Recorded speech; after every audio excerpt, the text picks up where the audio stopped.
বিদেশে যাওয়ার পরে কোম্পানিতে চাকরি করে হাজার হাজার টাকা ইনকাম করে, লক্ষ লক্ষ টাকা ইনকাম করে বাড়িতে বিল্ডিং দিয়েছেন। মা সন্তানের কাছে ফোন দে, বাবারে তোর কষ্টের টাকা দিয়া বিল্ডিং বানায়া ঘুমায়, ইসির ভিতরে থাকি। বাবা কত মজা খায়, কত বালা বুড়া খায়। বাবা গো, তোমার চেহারাটা দেখতে মনে চাই, তুমি বাড়িতে আসো। ছেলে বলে, মা বিল্ডিং উঠাইলাম দুতলা, আবার টাউনে বাড়ি করব, বিল্ডিং করব, তারপরে টাউনে ব্যবসা বাণিজ্যের ব্যবস্থা করে তারপরে দেশে ফিরব। মার মনে কত খুশি, বাবার মনে কত খুশি। বাবাও ঘুরে ঘুরে সন্তানের প্রশংসা করে। মা দুঃখিনী মা সন্তানের জন্য দোয়া করে। আমার ভাইয়েরা, অনেক দিন পরে সন্তান ফোন দিয়েছে, মা গো আমি দেশে আসতেছি, মা আমি দেশে আসতেছি, আগামীকাল এতটার সময় এয়ারপোর্টে নামবো, তারপরে আমি বাড়িতে আসবো। বাবা তোমাদের কষ্ট করি এয়ারপোর্টে আসা দরকার নাই, আমি নিজেই গাড়ি নিয়ে বাড়িতে চলে আসব। আমার ভাইয়েরা বাবারা, মা বাবা কত সুন্দর করে একটা মেয়ে দেখছেন, ভালো সুন্দর মেয়ে দেখে রাখছেন। সন্তান আসবে, সন্তানকে বিয়ে করাবে, কত আনন্দ হবে। টাকা পয়সার অভাব নাই, বিল্ডিং অর্থ সম্পদের অভাব নাই। সন্তান আসতেছে, মনের মধ্যে আনন্দ, মনের মধ্যে খুশি আর আনন্দ। আমার ছেলে আসতেছে বিদেশ থেকে, কত কিছু নিয়ে আসতেছে, আমার ছেলেকে বিয়ে করাবো, পুত্রবধূ আসবে ঘরে। আমার ভাইয়েরা, বাবার ঘুম নাই রাত্রের বেলা, মার ঘুম নাই, কখন সকাল হবে, সন্তান কখন বাড়িতে আসবে। মা রং বেরঙের খাবার তৈরি করে রাখছে, সুন্দর সুন্দর খাবার তৈরি করে রাখছে সন্তানের জন্য। আমার বাবারা, সকাল হয়ে গেল, সন্তানের কোনো খবর পাইতেছে না। বাবা দৌড়ায়া বাড়ির বাহিরে যাই, রাস্তার মধ্যে যায় দাঁড়ায় থাকে, আবার রাস্তা থেকে ফিরে বাড়িতে আসে, ঘরের মধ্যে আসে, একবার বাহিরে যায় একবার। ছেলের কোনো খবর পাচ্ছে না। 10টা বেজে গেছে, 11টা বেজে গেছে, 12টা বেজে গেছে, সন্তানের কোনো খবর নাই। মা মনের মধ্যে কি যেন একটা আওয়াজ হয়ে গেল, একটা আওয়াজ। মার মনে, একটা দুঃখিনী মার মনে একটা আওয়াজ হয়েছে। ব্যাপারটা কি রে, আমার সন্তান সকালবেলা আসার কথা, এখন বেজে গেল 12টা, এখন পর্যন্ত আমার সন্তান আসতেছে না, ব্যাপারটা কি? মনের মধ্যে চিন্তা লাগছে। এরকম চিন্তা লাগার কথা নাকি বলেন? যদিও অন্য কোনো মানুষের মনে, অন্য কোনো লোকের মনে সন্তানের মায়া না থাকুক, কিন্তু সন্তানের জন্য মার মনে যে মায়া, মার মনে যে একটা আকর্ষণ, যে একটা আগ্রহ, এটা পৃথিবীর অন্য কোনো মানুষের মনে এরকম আকর্ষণ আল্লাহ সৃষ্টি করে নাই। ঠিক না বেটে, কি বলেন? কথা বলেন না কেন, ঠিক কিনা? হুরি শাশুড়ি, শ্বশুর শাশুড়ি, এমনকি খালাম্মা যতই আদর করুক, যতই ডিম বাজা খাওয়াক, যতই তারা পোলাও কুমড়া খাওয়াক, যতই আদর করুক, কিন্তু মায়ের মতো না। কথা কন না কেন? মায়ের মতো না। কারণ মা তাকে 10 মাস 10 দিন গর্ভে ধারণ করছে। মার মনে যে মায়া মমতা, এটা স্বয়ং খালাম্মার মনে এই মায়া মমতা থাকবে না। আল্লাহ পাকের কুদরতি একটা কালেকশন, মার সাথে আল্লাহ সন্তানের একটা কালেকশন করে দিয়েছেন। জুরুগন সুবহানাল্লাহ। এই জন্য মার ইজ্জত সম্মান যে করবে, মার খেদমত যে করবে, আল্লাহ রব্বুল আলামিন কুদরতিভাবে আল্লাহ পাক তার আল্লাহ সম্মান ইজ্জত বাড়ায় দিব। আল্লাহর কুদরতিভাবে, প্র্যাকটিক্যাল, এটা বাস্তব প্রমাণ রয়েছে। আমার ভাইরা, মার মনে একটা জাগনা মারছে, ব্যাপার কিরে আমার সন্তান এখনো আসতেছে না, 12টা বেজে গেল। আমার ভাইয়েরা হঠাৎ করে কোত্থেকে যেন একটা ফোন আসছে, ফোন বাবার মোবাইলের মধ্যে একটা ফোন বেজে গেল। ফোন বাবা তাড়াতাড়ি করে মোবাইলটা হাতে নিয়ে ভাবতেছেন আমার সন্তান বুঝি কাছে চলে আসছে। আমি তাড়াতাড়ি যাই, ফোনটা রিসিভ করে আমি দেখি আমার সন্তান কোথায় আসলো। এভাবে ফোনটা হাতের মধ্যে নিয়ে যখন কানের মধ্যে বাবা ফোনটা লাগাইলো, চায় দেখে কে যেন বলতেছে, সালাম দিচ্ছে, আসসালামু আলাইকুম ওয়া রাহমাতুল্লাহ, সালাম দিল। আমার ভাইয়েরা বাবা চিন্তা করে এ তো আমার সন্তানের নাম্বার না, আমার কোনো আত্মীয় স্বজনের মোবাইলের নাম্বার না, এটা তো কারোর নাম্বার না, এটা অপরিচিত একটা নাম্বার। এ নাম্বারে কোত্থেকে ফোন আসলো? এ ফোন দিয়ে বলতেছে, বাবা গো আপনাকে সালাম দিলাম। সালাম দেওয়ার পরে যেই কথাটুকু আপনাকে বলতেছি আপনি শুনেন। আজকে সকাল 10টার সময় ঢাকার এমন জায়গাতে একটা গাড়ি অ্যাক্সিডেন্ট হয়েছে। গাড়ি অ্যাক্সিডেন্ট হওয়ার পরে ওই গাড়ির মধ্যে যারা ছিল সবাই মারা গেছে, সবাই মারা গেছে। একটা ছেলের পকেট থেকে এই নাম্বারটা পেলাম, এই নাম্বার পেয়ে এই নাম্বারে আপনার কাছে ফোন দিলাম। সম্ভবত এই যেই ছেলের পকেট থেকে নাম্বারটা পেয়েছি এই নাম্বারটা আপনার সন্তানের হতে পারে। ও আমার মুসলমান ভাইয়েরা বাবারা, চিন্তা করেন একটু কত বড় আশা ছিল, সন্তান বাড়িতে আসবে, বিয়ে করাবে।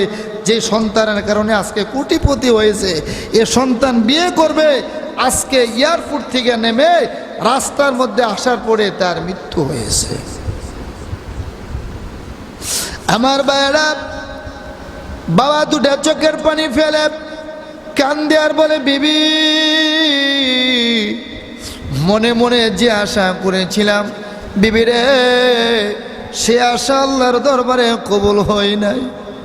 কি হয়েছে তুমি বলো, আমার সন্তানের কি হয়েছে বলো। আজকে সকাল থেকে যেন আমার মন ছটফট ছটফট করতেছে।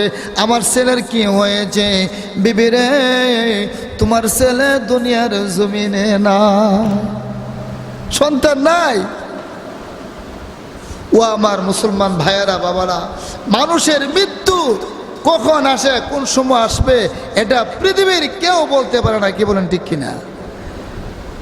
কেউ জানে না। আল্লাহ রাব্বুল আলামিন 3টা জিনিস দুনিয়ার কাউকে আল্লাহ পাক জানতে দেন না, হায়াত, মউত, রিজিক। হায়াত, মউত, রিজিক, এই 3টা জিনিস কোনো মানুষ জানে না। আমার প্রিয় ভাইয়েরা, আমি বলতেছিলাম আল্লাহ রাব্বুল আলামিন বলেন, আমাকে তোমরা ভয় করো, আমাকে তোমরা ভয় করো। আমি আল্লাহকে যদি তোমরা ভয় করতে পারো, দুনিয়ার জমিনে তোমাদের সফল কাম হয়ে যাবে। জাহান্নামের আগুন থেকে তোমরা বাঁচতে পারবে, কবর আযাব থেকে বাঁচতে পারবে। ও আমার ভাইয়েরা, সাহাবাই কেরাম নবীজির সাথে যাইতেছেন, হঠাৎ করে আল্লাহ রাসূল সাল্লাল্লাহু আলাইহি ওয়াসাল্লাম সামনে চাইতে একটা কবর, পুরাতন কবর দেখা যাচ্ছে। আল্লাহ রাসূল ওয়াকাফা, দাঁড়িয়ে গেলেন। হাদিস শরীফে আসছে আল্লাহ রাসূল কি করলেন? দাঁড়িয়ে গেলেন। কবর দেখলে দাঁড়াতে হয়, একটু সালাম দিতে হয়, আসসালামু আলাইকুম ইয়া আহলাল কবর, একটা সালাম দিতে হয়। আমরা কিন্তু কবরের পাশ দিয়ে যাই, মোবাইলের গান বাজাইতে বাজাইতে কবরের পাশ দিয়ে যাই, এগুলি কিন্তু ঠিক না। কবর একটা পবিত্র জিনিস। আমার নবীজি কবর পাশ দিয়ে যাইতেছেন সাহাবাদের কিনিয়া, এমনি দাঁড়িয়ে গেলেন। আমার নবী দাঁড়ায়া, কবর পাশে দাঁড়ায়া 2টা চোখের পানি ছাড়তেছেন, গাল বেয়ে বেয়ে আমার নবীর চোখের পানি এই দাড়ি ভিজে জমিনের মধ্যে পড়তেছে। সাহাবীরা জিজ্ঞাসা করলেন, কিলা ইয়া রাসূলুল্লাহ, ওগো আল্লাহর নবী, বিশ্ব নবী, মান যাকারা, যখন নাকি কোরআনের কথা, জাহান্নামের কথা, কবর কথা যাকারা জিকির করা হয়, তাজকুরুল জান্নাতা ওয়ান নারা ফালা তাবকি, নবী গো জাহান্নামের কথা, কবরে আযাবের কথা যখন ওয়াজ করা হয়, জিকির করা হয়, আপনার চোখ দিয়ে পানি আসে না? আপনি এমনভাবে ক্রন্দন করেন না, নবী গো এই কবর দেখলে কেন আপনার চোখ দিয়ে পানি আসে? এই কবর দেখলে আপনার চোখ দিয়ে গড় গড় করে পানি পড়তে থাকে, গাল বেয়ে বেয়ে দাড়িগুলো ভিজে এই চোখের পানি জমিনে পড়তে থাকে। নবী এরকম কেন হয়? আমার ভাইয়েরা, আমার নবী বলেন ইন্নাল কবরা আফদালু মানজিলিম মিন মানাজিলিল আখিরাতি। নবী বলেন সাহাবীরা রে, তোরা তো জানোস না কবরটা এমন একটা জিনিস, এই কবর হলো আখিরাতের প্রথম ঘাঁটি। ইন্নাল কবরা মানজিলাতুন, কবর এমন একটা মানজিল, এমন একটা ঘাঁটি, যে ঘাঁটিটা তুমি যদি সহি সালামতে বের হতে পারো বা বের হতে পারো, পার হতে পারো, বাকি জীবন তোমার জন্য সাকসেসফুল হয়ে যাবে। ও আমার ভাইয়েরা, আমাদের অনেকের মা নাই, অনেকের বাবা নাই, অনেকের বড় ভাই মারা গেছে। আমরা অন্তত পক্ষে দৈনিক না হয় সপ্তাহে একদিন কবর মধ্যে যায় একটু দুরূদ শরীফ পড়া, দুইটা হাত উঠাইয়া তাদের জন্য দোয়া যদি আমরা করতে পারি, তাহলে তাদের উপকার হবে, আমাদের মনটা নরম হবে। কি বলো, নরম হবে না? কবর দেখলে মানুষের মন নরম হয়, আল্লাহর কথা মনে পড়ে, নামাজের কথা মনে পড়ে। আর এই কবর তো হইলো আপনার আমার কি চিরস্থায়ী জায়গা, চিরস্থায়ী জায়গা না? কবর আপনার আমার কি চিরস্থায়ী জায়গা, এটা চিরস্থায়ী ভারী। এখানে আপনাকে হাজার হাজার কোটি কোটি বছর আমাকে আপনাকে মিশে থাকতে হবে কবরের সাথে। আমার ভাইরা, আমার নবীজি বলেন ইন্নাল কবরা আউয়ালু মানজিলিম মিন মানাজিলিল আখিরা। সাহাবীরা রে, এই কবর হলো এমন জিনিস, যেই কবর থেকে তুই যদি বাঁচতে পারোস, এই কবরের মুনকার নাকিরের প্রশ্ন সওয়াল জবাব থেকে যদি হেফাজত থাকতে পারো, তাহলে তোমার বাকি জীবন সাকসেসফুল হয়ে যাবে। ও আমার ভাইরা, কবরের মধ্যে মুনকার নাকির এই ফেরেশতা আসার আগে আরেকজন ফেরেশতা আসবে, এটা আপনারা জানেননি? মুনকার নাকির ফেরেশতা আসার আগে আরেকটা ফেরেশতা আছে। এটা সচরাচর আমরা ওয়াজ মাহফিলে অনেকে বলি না বা জানি না। মুনকার নাকির আসার আগে আরেকজন ফেরেশতা আসবে, এটার নাম হলো রুমান ফেরেশতা। এই রুমান ফেরেশতা মুর্দারটাকে কবরে দেওয়ার সাথে সাথে প্রথমে রুমান ফেরেশতা আসবে। রুমান ফেরেশতা আসা তাকে বলবে যে তুমি কি করো, তোমার প্রস্তুতি গ্রহণ করো। মুনকার নাকির ফেরেশতা আসবে, আসার আগে তোমার হিসাব এগুলো ঠিকঠাক করো, তোমার হিসাবগুলো ঠিক করো। তখন সে বলবো যে হুজুর, ও ফেরেশতা, এই মুনকার নাকিরের আসার আগে আমার হিসাব নিসাব কিভাবে ঠিক করব? আমার কাছে তো কলমও নাই, আমার কাছে কাগজও নাই। মৃত্যুর সময় তো কলম কাগজ আমি নিয়ে কবর আসি নাই, এই কলম কাগজ কই থেকে পাবো? ফেরেশতা বলে কাগজের অভাব নাই, কলমের অভাব নাই, কাগজের অভাব নাই, কলমের অভাব নাই। তোমার বডির মধ্যে দেখো কত সুন্দর 3.5 হাত বডির মধ্যে তুমি কত সুন্দর কাপড় পরে রাখছো, এই কাপড়ে তুমি কাগজ বানাইয়া ফেলো। তোমার তো কত সুন্দর সাদা কাপড়, মাহরিনের কাপড় আছে, এটাকে তুমি হাত স্পর্শ করলে দেখবে কাগজ হয়ে যাবে। জুরুগন সুবহানাল্লাহ। এই কাগজ যখন মুর্দার ধরবে, কাফনে কাপড়টা ধরার সাথে সাথে কি হবে? কাগজ হয়ে যাবে। এবার ফেরেশতা প্রশ্ন করে, হুজুর, ও ফেরেশতা, আমি কলম পাবো কোথায়? কলম পাওয়া লাগবে না, তোমার হাতের মধ্যে 5টা আঙ্গুলি রয়েছে, একটা আঙ্গুল শাহাদত আঙ্গুলি তুমি কলম হিসাবে ব্যবহার করো, এটা দিয়ে তুমি আঁক দাও, দেখবে কত সুন্দর করে কলম হয়ে গেল, কত সুন্দর করে কালি আসতেছে। আর মুখের তুতু দিয়া তুমি কালি বানায়া ফেলো। আমার প্রিয় ভাইয়েরা, এ মুর্দার সে কি করবেন? আমলনামা ঠিক করবেন। সে এইভাবে কাগজের মধ্যে লিখবে, আমি জুলাইপাড়া মসজিদে যায়া জোহরের নামাজ পড়ছি, আসর পড়ছি, মাগরিব পড়ছি, 5 5 ওয়াক্ত নামাজ আমি ঠিকমতো পড়ছি, জুম্মার নামাজ আমি আদায় করছি, জাকাত দিয়েছি, হজ করছি, যত ভালো আমল আছে সব লিখব। আর হারাম যত গুনাহ আছে একটাও লিখতো না। চিন্তা করছেন নি? কবরের মধ্যে যায়ও কিছু মানুষ আছে আল্লাহর সাথে বাটফারি করতে চাইব। কি কোন ঠিক না বেঠিক? দুনিয়ার জমিনে চিটিংবাজি করতে করতে, বাটফারি করতে করতে অভ্যস্ত হয়ে গেছে গা, এটা কবরও গিয়াও বাটফারি করতে চায়। আমার ভাইয়েরা, এ ফেরেশতা ডাক দিয়ে বলে, আল্লাহর বান্দা, তুমি যেমন ভাবে লেখছো, যত তোমার সওয়াব, যত নেক কাজ এই খাতার মধ্যে তুমি লেখছো, একটা গুনাহ তুমি লেখো নাই। তুমি কি ফেরেশতা নাকি? তা আমরা তো ফেরেশতা, আমরা ফেরেশতা, আমাদের চাইতে আরো বড় ফেরেশতা তোমার মনে হইতেছে। তুমি কেমন ফেরেশতা? কোনো গুনাহ করলা না, যা আছে সবাই সবই করলা, ব্যাপারটা কি? আমার ভাইরা, সে ডাক দিয়ে বলবে, ফেরেশতা রে, আমি গুনাহ করেছি ঠিক, কিন্তু আমি গুনাহগুলি হাতের মধ্যে উঠাই নাই। কেন উঠাও নাই? আমি এই জন্য উঠাই নাই, আমার আজকে ভয় লাগতেছে, আমার ডর লাগতেছে। আমার ছেলে মেয়ে, বিবি, বাল বাচ্চা, অর্থ সম্পদ, কোটি কোটি টাকা দুনিয়ার জমিনে রেখে আসলাম, কেউ আমার সঙ্গে হইল না, কেউ আমার বন্ধু হইল না। 3.5 হাত মাটির নিচে আমাকে শোয়া দিয়ে গেল।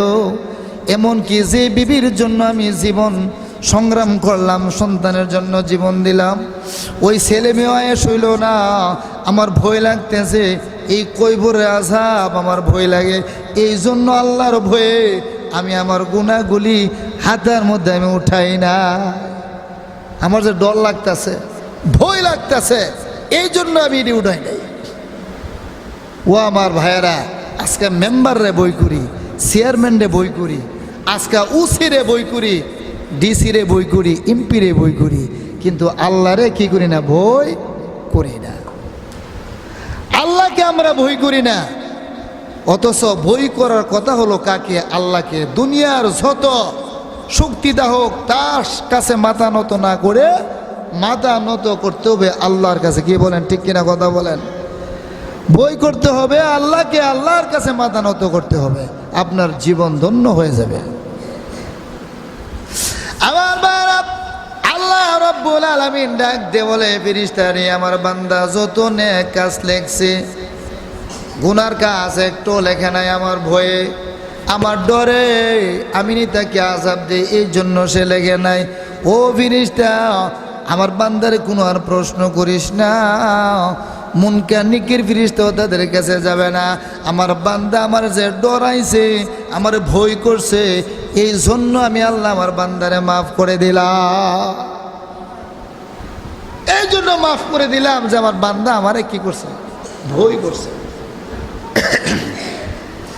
ও মুসলমান বাবারা, ভাইয়েরা, একটু আল্লাহর আমরা ভয় করি, একটু ভয় করি। জাহান্নামের আযাব কঠিন আযাব, এই জাহান্নামের আযাব আমরা সহ্য করতে পারবো না।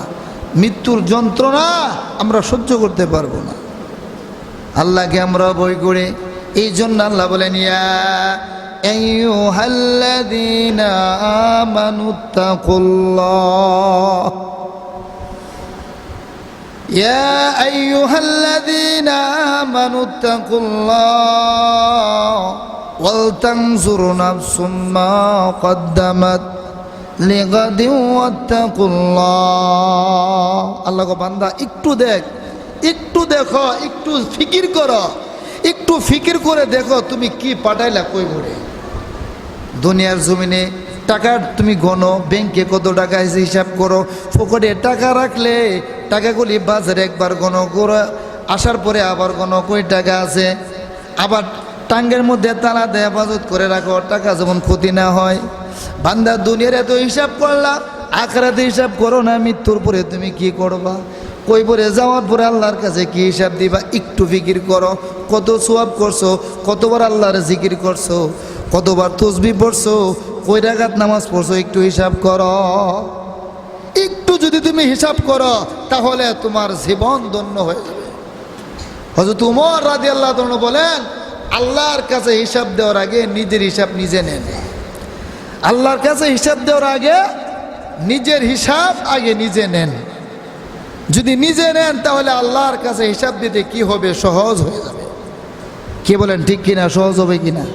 প্রাইমারি স্কুল, হাই স্কুলের মধ্যে যখন আপনার অডিট আসে, হালি ঘোষণা করে, শিক্ষা অফিসার ঘোষণা করে যে হেডমাস্টার সাহেব আপনার স্কুলে অডিট আসবে, ইমুক তারিখ অডিট আসবে, দেখবেন অডিট আসার 3 দিন আগ পর্যন্ত, 3 দিন আগের থেকে হেডমাস্টার, সহকারী শিক্ষক, হ্যাঁ, এবং কি ঝাড়ুদার পর্যন্ত কারোর ঘুম নাই। কি নাই? ঘুম নাই। হিসাব মিলানি, হিসাব মিলানি, হিসাব মিলানি নিয়ে ব্যস্ত আছে। কারণ যদি একটা ভুল ধরে দিলে কি চাকরি থাকতো না, উপায় নাই। অডিট হওয়ার আগেই তাদের হিসাব তারা কি করে মিলিয়ে নেয়। তো এই জন্য আল্লাহর রাসূল সাল্লাল্লাহু আলাইহি সাল্লাম বলেছেন, তোমরা আল্লাহর কাছে হিসাব দেওয়ার আগে নিজের হিসাবটা নিজেকে একটু করো, যে দুনিয়ার জমিনে আমি কয়টা গুনাহ করলাম, কয়টা পাপ করলাম, কয়টা নেক করলাম। যদি একটু হিসাব তুমি করো তাহলে তোমার জীবন ফেরেশতার মতন সুন্দর হয়ে যাবে। আমার ভাইয়েরা, আমরা এই আমলটুকু করি, আমরা একটু ফিকির করি, একটু চিন্তা করি যে আমরা তো আমাদের মৃত্যুবরণ করতে হবে, দুনিয়া চিরস্থায়ী নয়, চলে যেতে হবে। হ্যাঁ, ছেলে মেয়েদের সময় হয়তো একটু আলোচনা হবে, ছেলে মেয়ে চলে গেলি আর নাতিয়াতের সময় আমাদের নাম কেউ দুনিয়াতে লইবে না। সুতরাং আল্লাহকে ভয় করা আমাদের দরকার এবং জাহান্নামের আযাবকে ভয় করা দরকার। বলতেছিলাম ভাইয়েরা, এ রুমান ফেরেশতা যখন তার হিসাব ঠিক করে দিবে, তারপরে 2 জন ফেরেশতা আসবে। এই 2 জন ফেরেশতার নাম হবে মুনকার নাকির। এই মুনকার নাকির ফেরেশতা এসে তাকে সুন্দর করে বসাবে। হাদিস শরীফে আসছে, একটা মানুষ যদি রাত্র 1টার সময় তাকে দাফন করা হয়, রাত্র 2টার সময় দাফন করা হয়, 3টার সময় দাফন করা হয়, দুপুরবেলা দাফন করা হয়, সকালবেলা দাফন করা হয়, কিন্তু কবরের সময়টা হবে আসরের নামাজের সময়। কবরের সময়টা হবে আসরের নামাজের সময়। 2টা বাজে দাফন করলো, মুনকার নাকির ফেরেশতা এসে বসাইলে সে দেখবে সূর্য ডুবে যাইতেছে, সূর্য ডুবে যাইতেছে, আসরের নামাজের সময় হয়েছে। যে কোনো সময় একটা মুর্দার রাখা হয়, হাদিসে আসছে, ওই মাইয়াত মুর্দাকে জিন্দা করলে, রুহুটা তার দেহে ফিরিয়ে দিলে, সে সজাগ হয়ে যখন বসে তখন সময়টা দেখে আসরের সময়। নবীজি বলেন, সে যদি আমার খাঁটি উম্মত হয়ে থাকে, 5 ওয়াক্ত নামাজ সে যদি আদায় করে থাকে, সুবহানাল্লাহ, আল্লাহু আকবার, আমার নামাজ ঠিক মতো আদায় করে, এরা কিন্তু 1 ওয়াক্ত নামাজ না পড়তে পারলে মনের মধ্যে একটা জ্বালা যন্ত্রণা সৃষ্টি হয়। ঠিক না বেটি? মনের মধ্যে একটা কষ্ট লাগে। বুড়ো হেতের লাইলে গামছা বিছাইয়া দিয়া, হ্যাঁ, আসরের নামাজ উজু করে হালের পানি দিয়া উজু করে 4 রাকাত নামাজ পড়ছে, জোরে কোন আল্লাহু আকবার। এটা মসজিদে নামাজ পড়ছে, যে এর চেয়ে বেশি আরো জবর হইতো না? আরে মিয়া, জমিনের মধ্যে নামাজ পড়লো, রাস্তার মধ্যে নামাজ পড়লেন, নামাজ কাজা হইতে দিলেন না, এর চাইতে বড় আমল কি আছে? এই যে জমির মধ্যে লাইলের মধ্যে দাঁড়ায় নামাজটা সে পড়লো মাটি সাটি নিয়েই, আল্লাহ বলেন, এ নামাজ আমার দরবারে আকাশচুম্বী হয়ে গেছে। বান্দা, তুই দুনিয়ার কাজ করস, আমারে বলস নাই, দুনিয়ার কাজ নাই খেয়া জমির পারে আমারে তুই সেজদা দিলি, আমি আল্লাহ খুশি হয়ে গেলাম। তোর একটা সেজদার ওজন 7 আসমান 7 জমিন এক পাল্লাই দিলেও একটা সেজদার সমান ওজন হবে না। এত মর্যাদা সম্মান একটা সেজদা আমি আল্লাহর কাছে। তাই জন্য আমার ভাইয়েরা, এই যে নামাজ সে দুনিয়ার জমিনে পড়ছে, বিবিকে 4টা খায়ালো, কোনা পরে খাবো, নামাজটা পড়াই, আজান দিলে তার মনটা মসজিদের সাথে লটকে রয়েছে।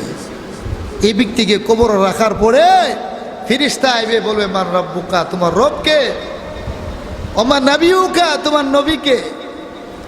সে বলবে, নবী পরে রাখেন, আমার রব রাখেন পরে, আমার নামাজ চলে যাইতেছে, আসরের নামাজের টাইম হয়ে গেছে। এ ফেরেশতারা, তোমরা কি দেখো না আসরের নামাজের সময় হয়ে গেছে? সূর্য ডুবে যাইতেছে, আমার নামাজ কাজা হয়ে যাবে, আমাকে পানি দাও, আমি আসর নামাজ পড়বো, নামাজ আদায় করি, তারপরে তোমাদের প্রশ্নের উত্তর দিব। যেরকম সুবহানাল্লাহ। আগে নামাজ পড়ে আমাকে নামাজ পড়ার জন্য সুযোগ দাও, হুজুর পানি দাও। চিন্তা করছেন এই 5 ওয়াক্ত নামাজের দাম আমার বাবারা ভাইয়েরা আছে কিনা কি বলেন? এই ইসলামের মধ্যে 5টা জিনিস, এর মধ্যে সবচাইতে বড় আমল হলো নামাজ। বড় আমলটা হচ্ছে নামাজ। নামাজ যদি আপনার ঠিক হয়, সব আমল ঠিক। নামাজে যদি বেজাল, সব আমলে বেজাল।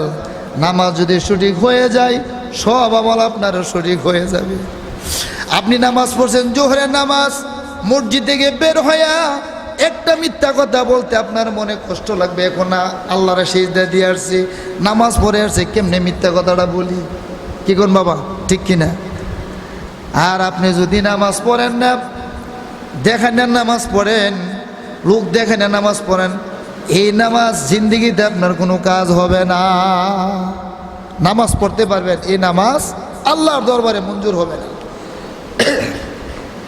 আমার ভাইয়েরা, এই মুর্দার যখন কবরে যাওয়ার পরে বলবে, আমারে আসর নামাজের সময় হয়ে গেছে, পানি দাও, উজু করি, নামাজ পড়ি, এরপরে তোমার প্রশ্ন উত্তর দিয়া। ফেরেশতাদের কি বোঝার বাকি আছে যে এলা কি মুমেন নাকি কুমেন? কি বলেন? এলা কি আল্লাহ খাঁটি আল্লাহর বান্দা না নকল আল্লাহর বান্দা? এটা কি বোঝার বাকি আছে? এবারে আসর নামাজের পড়ার জন্য পানি খুঁজে। আল্লাহ বলে, ফেরেশতারা আর কোনো প্রশ্নের দরকার নাই, আর দেরি করো না, আমার এই বান্দার কবর থেকে স্বয়ং বিশ্বনবীর কবরে একটা রাস্তা করে দাও। সুবহানাল্লাহ। একটা রাস্তা হয়ে যাবে, একটা সুড়ঙ্গ হয়ে যাবে। ওই ব্যক্তি দেখতে পাবে আমার নবীরে, আমার নবীর নুরানি চেহারা দেখা লাভ দিবে নবীরে ধরার জন্য। হাইরে নবী, এই নবীকে পাওয়ার জন্য দুনিয়াতে কত কষ্ট করেছি, কত মায়ের খাইছি, কত মোরা খাইলাম, কত বিজ্জিত হইলাম। এই নবী দিয়ে আজকে দেখা যাইতেছে, নবী গো আপনি আসেন। আমার নবী ইশারা দাও বলবে, উম্মতি রে, আমিও তোর জন্য পাগল, তুই ঘুমায় নে, তোর সাথে আমার সাক্ষাৎ মিলন হয়ে যাবে। ও আমার বান্দারা, এই আল্লাহর বান্দা তখন এমন একটা ঘুম দিবে, এমন ঘুম হবে, বেহেশতের থেকে হাওয়া, বেহেশতের হাওয়া তার কবরের মধ্যে আসতে থাকবে, আর এক ঘুম দিবে। এক ঘুমে শেষ কিয়ামতের দিন, যেদিন কিয়ামত ইসরাফিল সিঙ্গাফু দিবে, এই সিঙ্গাফুর দিন এই লোক ঘুম থেকে উঠবে, উঠতে বলবো, ব্যাপারটা কি রে? আপনি ঘরের মধ্যে ঘুমায় আছেন, একটা ঘুম দিয়েছেন, সুন্দর ঘুম, বাচ্চারা চিল্লাইতেছে, উইটা গুলেন, কেডা রে বেয়াদবের বাচ্চারা, হ্যাঁ এদের জন্য একটু ঘুমাইতে পারলাম না, এটি কেডা দর? এই যে আল্লাহর বান্দা ঘুমাইছে, সিঙ্গাফু দিছে, কবর থেকে উঠতে বলে, ব্যাপারটা কি, আমার ঘুমটা কে ভাঙলো? এত সুন্দর একটা আমার আরামের ঘুম ঘুমাইছিলাম, 5টা মিনিট ঘুমাইতে পারলাম না, আমার ঘুমটা ভাঙিয়ে দিল। ফেরেশতা বলবে, আল্লাহর বান্দারে 5 মিনিট না, কয়েক হাজার বছর তুমি ঘুমাইছো, কিন্তু তোমার কাছে লাগতেছে 5 মিনিট। হ্যাঁ, হাজার হাজার বছর গেছে গা, তুমি কবর ঘুমাই লইছো, এখন ইসরাফিল সিঙ্গাফু দিছে, ঘুমতে উঠলা, আর তুমি বলতেছো 5 মিনিট ঘুমাইছো, ঘুম ভাঙিয়া ফেলাইছে। 5 মিনিট না, অনেক দিন ঘুমাইছো, এখন ইসরাফিল সিঙ্গাফু দিছে, কিয়ামত হয়ে গেছে, হাসর ময়দানে যাইবা। যেরকম সুবহানাল্লাহ। ও আমার বাবারা ভাইয়েরা, আমাদের পূর্বেকার হাজার হাজার মানুষ, লক্ষ লক্ষ মানুষ এই জুলাইফারা গ্রামে ছিল, কি বলেন ছিল না? আমি আমার নানা বাড়ির জনাইতাম, শুরু থাকতে দেখছি, আরে বাপরে, এত বড় বড় লাশ আছেন মানুষ এই গ্রামের। ওই কত বড় বড় সর্দাররা আছেন, এতে একজনও তো নাই। কি কোন আছে? এটা মাটির সাথে মিশা ঘুমাই রয়েছে। আমি আপনি একদিন দুনিয়াতে যাবো গা, মাটির সাথে মিশা থাকবো, কেউ খবর লইতো না। তো এই জন্য আসুন আমরা আমলটা একটু সহি করি, একটু দুরুস্ত করি। আমি আমার আল্লাহর একটু ভয় করিয়া কবর কথা স্মরণ করে অন্তত 5 ওয়াক্ত নামাজ আমরা ঠিক করি। আল্লাহ রাব্বুল আলামিন আমাদের সবাইকে সঠিক সময়ে 5 ওয়াক্ত নামাজ আদায় করার তৌফিক দান করুক। আমরা বলি আমিন। এক সাহাবী আল্লাহ রাসূলকে জিজ্ঞেস করলেন, জিয়া রাসূলুল্লাহ, আইয়ুল আমালু আফজালু, নবী গো সবচেয়ে উত্তম আমল কি? আল্লাহ রাসূল বললেন, আস-সালাতু লিওয়াক্তিহা, সবচেয়ে উত্তম আমল, ভালো আমল হচ্ছে সময় মতো নামাজ পড়া। ওক্তে মধ্যে কি করা? নামাজ পড়া। আপনি ঘরে বসে রয়েছেন, মুয়াজ্জিন সাহেব আজান দিছে, জামাতের সময় আরো বাকি আছে, যাইতারাম, সমস্যা নাই, আর টু ফোরও যাইতারাম, এই ফোরে যাইতারাম কইতে কইতে কিন্তু নামাজ শেষ। কি কন? এই জন্য আল্লাহ রসুল বলছেন, আরেক হাদিসে আছে যে আসসালাতু লি ওয়াক্তিল আউয়াল, মানে অর্থাৎ আওয়াল ওক্তে নামাজ পড়া উত্তম, আওয়াল ওক্ত। কারণ ওই দেরি করে পড়লে এটাকে শয়তানে নষ্ট করে দেওয়ার আশঙ্কা আছে। এই জন্য আজান দেওয়ার সাথে সাথেই নামাজ সামনে আদায় করে নেন, এটা হলো উত্তম জিনিস। 10 জন বসে থাকলে দেখবেন কেউ মিটিংয়ে বসছেন, আজান দিয়েছে, নামাজটা পড়ে নেই, আরেকজনকেও পড়তে পারবেন, সময় আছে, সময় আছে, পড়তে পারবেন, এই কথাটা কিন্তু শেষ। আজান দিয়েছে, নামাজ আদায় করে ফেলেন, তাহলে আপনার জীবন ধন্য হবে। আল্লাহ পাক রব্বুল আলামিন আমাদের সবাইকে নামাজি মুত্তাকি হিসেবে কবুল করুক। আমরা সবাই বলে আমিন। ওয়া আখিরি দাওয়ানা আলহামদুলিল্লাহি রাব্বিল আলামিন। যারা সুন্নত পড়েন নাই 4 রাকাত কাবলাল জুমা সুন্নত পড়ে নেন।